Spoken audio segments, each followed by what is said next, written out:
This is my old Inwind D-frame build, which has been sitting here unused for the better part of 6 years or so.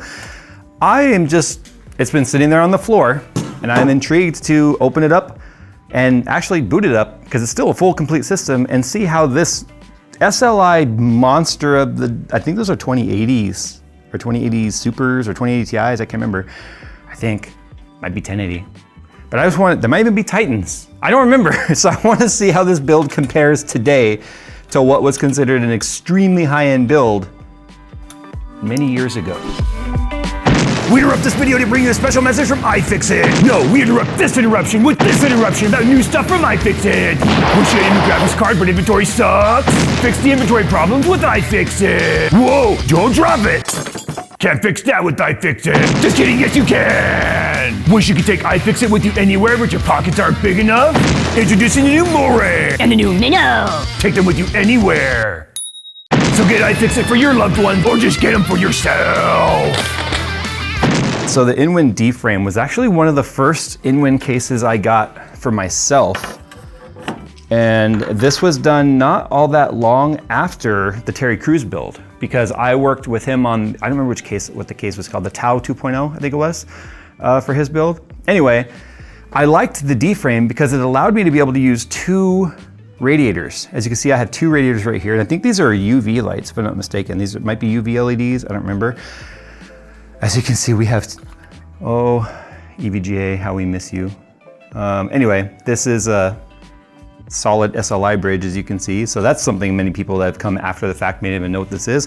SLI allowed you to run 2 graphics cards in tandem to give yourself more performance. Was it double the performance in most instances? No, it absolutely was not. Unless you were doing things like Time Spy and Firestrike and all that, which to this day do still work with SLI. Import Royal and all that, but new graphics cards, obviously, 40 series has no SLI fingers on there. 3090s and 3090 Ti's, you could SLI, but 40 series SLI was officially dead.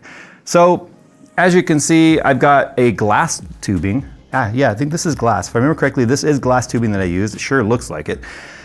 They're all straight cuts, but this is back when I was on like, everything glass looks beautiful kick. But before I go firing this thing up, and I'm curious, I don't remember what the actual model number of these graphics cards are, because I'm curious now, are they 10? Oops, I just took off a foot. Oh, spider webs and dog hair and stuff. It's a Titan X little p. So yeah, these are Titans in here. Holy cow, that really dates this thing. All right, let's clean it up real quick. Oh, it's the Rampage 6 too. So it's X299. All right, so I'm gonna run 4 old school sticks of Dominator Platinum Corsair, 3000 megahertz. Wow, that really dates it. And then this just has the white LEDs on top. This might even be the RAM that came out of this system if you want to know the truth. But it is a quad channel system.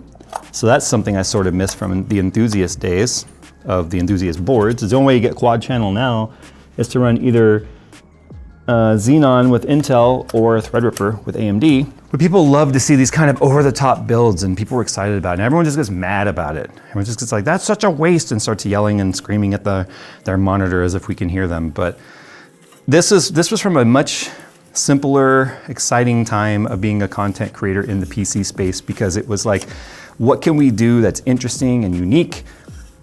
And I missed those days. Like, this is kind of what, and this was my home rig for a while there. In fact, getting into the performance aspect of it, I want to talk about one thing that I did not like about this build is with the bottom radiator being a pushing air up, and this bringing air in, I would have thought there would have been enough air and with convection to just have the heat dissipate on the top. But no, so much heat dumped in there with the 2 Titan X's, and then I don't remember what CPU it is. It's probably a 5000 series Intel CPU, 5th gen for X299. A lot of hot air got stuck in here. And so I dealt with a bit of heat soak. I remember this very clearly. It made me go, I need to make a bracket up here and have exhaust fans to help assist that air. Back then I had no way to do it. Like 3D printing was not that affordable in my opinion, or practical or easy to sort of utilize. Now today I can make brackets if I wanted for this sort of stuff. So it kind of makes me want to bring this build back, because now even with like a single 4090 in there, there'd be plenty of radiator space with 2 360 rads, as well as you know, for whatever CPU we're gonna put in there. And then the green and the black was like my favorite. That's why I ended up going like, you know, green and black, everything in this build, because it really just sort of tied the whole theme together. Now I'm really hoping that this thing is gonna post, because it sure as heck did when I stopped using it. And it was my home PC for a while. If I remember correctly, these are UV lights, or they were at least set to purple, because I liked the whole, at the time I was going for like this whole Joker theme with like green and purple. And this fluid, I need to look it up. I want to see a date when I built this, because I have no idea how old this fluid is. It's been sitting in there for a long time. All right, so the original video when I started building this system was December 8th, 2017. Yeah, we're almost 7 years old on this build. Holy cow. I loved this too. I don't know why this excites me so much. I mean, you can't and should not pick it up by the handles here, because they just snap in with these little plastic tabs right here that pop out. But I just loved the fact that you could do that with it. I don't know why that was so interesting to me. I guess I should wipe. There's so much dust in there too. All right, here's our JayzTwoCents gaming mat too, by the way, protecting our table. Make sure you head to JayzTwoCents.com to get yours. Okay, shameless plug over. I was right, I thought it was purple lighting going for this like Joker theme. So you can see I had it set so that when the board was off, or the PC was off, it would actually glow purple lighting. So in my dark room at the time, my dark office, it would just be like kind of a purple ominous glow.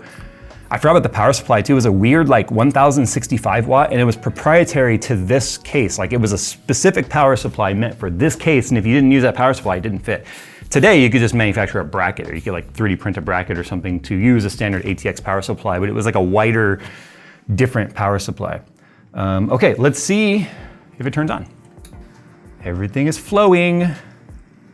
You can see it's mixing back up. This was like I think it was the View, but like the one that was not, I didn't have the pearlescent stuff going in there. It's just solid, but look at that. It's like all separated, because it's been sitting for so long, it definitely fell out some. It's a super light green like this now as it's mixing, because it's kind of aerating a little bit. But I love the fact that it's glass tubing, so that means none of the tubing leached anything into the fluid, which is nice. But you can see it sort of mixing in down here at the bottom again. This is a Singularity Computers D5 pump, and I think it was the Protium, I think they called it. I don't remember what the reservoir was called. Oh, look at that, we got a post. Yeah! I don't know why it wouldn't. It worked just fine last time I used it.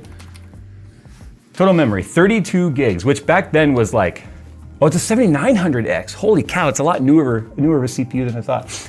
And yeah, does that sound familiar? If it's confusing because of 7900X AMD and old school 7900X when it comes to Intel, yeah, some of the namings have now sort of crossed over. Hey, check it out. World of Warships.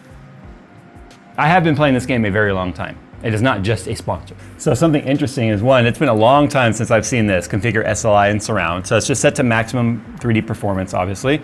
And then resolution. So if I go to 4K, we only get 60 Hertz, because this is a 120 Hertz TV, it's an OLED, but 60 is all we got back then on these GPUs, even in SLI. So if I want to get the 120 on this TV, I have to go 2560 by 1440. So that's already like showing its age in terms of capabilities of the, whatchamacallit, the graphics cards, even in SLI. So once the updates are done, which there are years worth, we'll come back and do some benchmarking and see how this thing compares to a system today. Okay, so after like a half a day of installs on updates, because literally it was so far behind, everything's up and running. So to give you an idea of how dated this system is, the last time I apparently did anything on it, and I need to update a driver still, I forgot. Apparently I booted it at some point in 2021, because I do have a 1/12/21 date of a download. And then prior to that was like 2019, and then 2018 prior to that. But I was like, oh, there's a Cinebench icon. I was expecting R23, because that's what we're used to. It's R15. So here's what we're gonna do. We have the test bench over there, which has the 13900K on it, and a 4080 Super. We're gonna do a little comparison of what like this incredibly overpriced, overkill system back in the day was versus something that's not even like top tier that you can get today. Okay, I'm gonna run this just so you know this is slightly overclocked. I did push it to 4.4 gigahertz. Well, I set the all core to 4.4. Otherwise, it would typically go to 4 gigs all core. That also shows you how far back we are, considering now we're at like 5.3 all core, 5.4 all core and stuff. So here we go. I already know where it's gonna land because all these 7900X CPU scores are ours. So anyway, so CPU, it will hit about 87C under load because I didn't do any voltage tuning. I just put it back to a max clock that I knew it would run. But again, like it's an X99 CPU, so I think 95C was our max back then, somewhere around there. I don't think it was 100. Might have been 100, I can't remember. So that's a 2403. And you saw how long that took. Phil, why don't you go and push start on yours?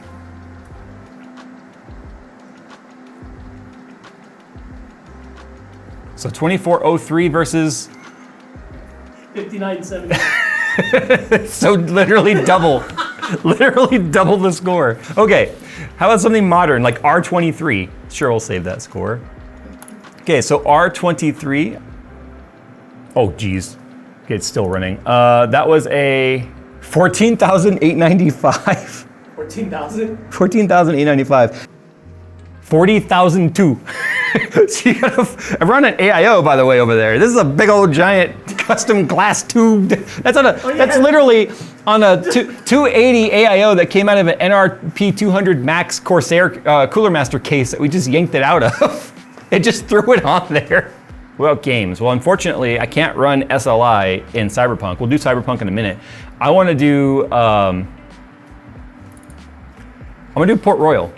Because we can run Port Royal on a Pascal card.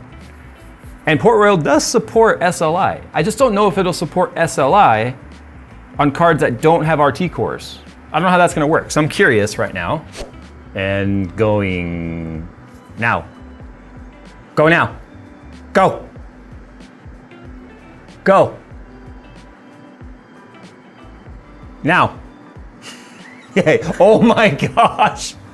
I'm kind of impressed. It is using both cards, obviously.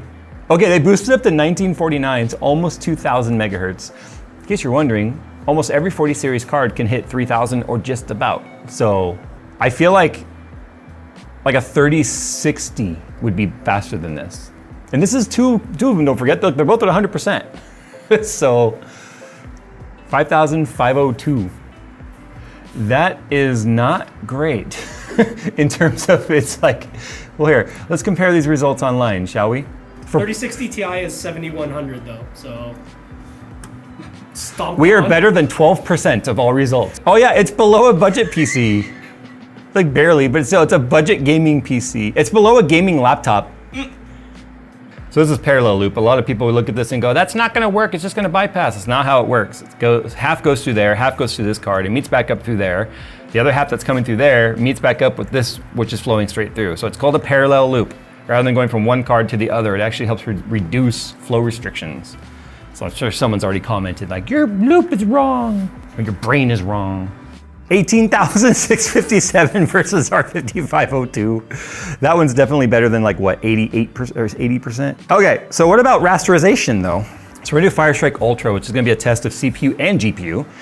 And it's a rasterization test. Obviously, it's just gonna be using the CUDA cores for what they're designed to do and give us a combined score for both GPU, CPU, and then together. We're gonna run the same thing on the other system with the 13900K and the 4080 Super, so we can get a comparison between our CPU and our GPUs as well. Now keep in mind, there are over 10,000 CUDA cores, just over 10,000 CUDA cores in a 4080 Super. There is 3,840 CUDA cores per Titan XP.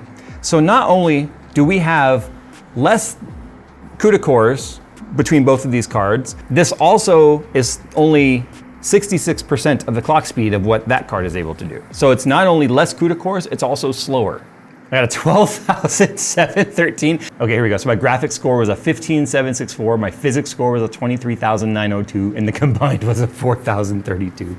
Graphics score wise, they're actually pretty close. Yeah, 17,876 versus our 15,764. So believe it or not, for rasterization, two of these in SLI actually picked up a pretty good slack, but still single card. Also, let's not forget, it's $2,400 worth of graphics card here for one that was new, plus a solid $400 worth of water block, not including the rest of the loop. And it's still lost, but that physics score, 55,198 versus my 23,902, and a combined score of a 10,221 versus our 4,032. All right, last but not least, time to actually do a game. So let's see what happens with Cyberpunk Okay, so at 1440, we'll go full screen. And then what's our settings at? So we're at quick presets on custom. I'm gonna go high, but balanced FSR. Boom. Of course, there's no ray tracing or anything because it doesn't exist yet for this card. So do you see how GPU 1 is at 0%? There's your proof that there's just no more SLI right there. Now this is actually not bad. Holy crap. 92 FPS? Oh, that's right. Okay. Okay, 50. Yeah, so nearly double the FPS, 49. Yeah, this just goes to show how good FSR is. Still better than I expected, if you want to know the truth. 45 FPS, 47. Agreed. Am I gonna squeeze through here? Okay. Okay, can we do Ultra preset with performance? Yeah, but it's gross looking though. Ugh. Yeah. It's terrible. Do quality. Yeah, it's funny. The Ultra settings is a little too much for this. 195. Wait, this is the same settings? Yeah. 1440p. 1440p. Your I medium went settings. to high. Oh yeah, high. There were high And settings. then quality. No, I did balanced. Oh, you did balanced? Our initial was with balance. That's how we were getting like the 75, 80 FPS. So, 200, wait. 190, Oh, there's the random dude again. 180. 180 FPS. Okay, That's insane. suddenly this feels older again. Like I thought we were doing so much better.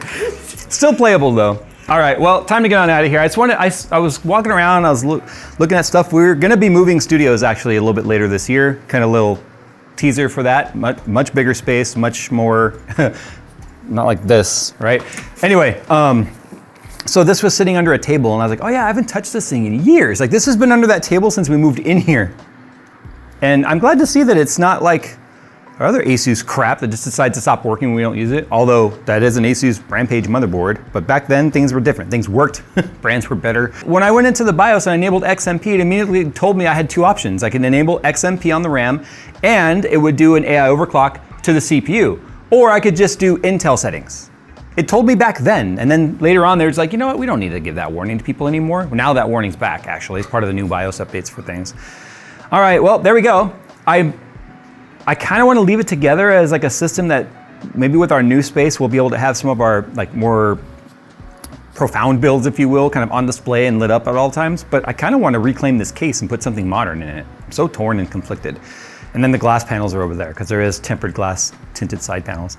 All right, time to go. It's funny because it's Asus and EK all over it. So like, I definitely kind of want to get rid of it, but do something new in there. Oh well. All right guys, thanks for watching. I'll see you in the next one.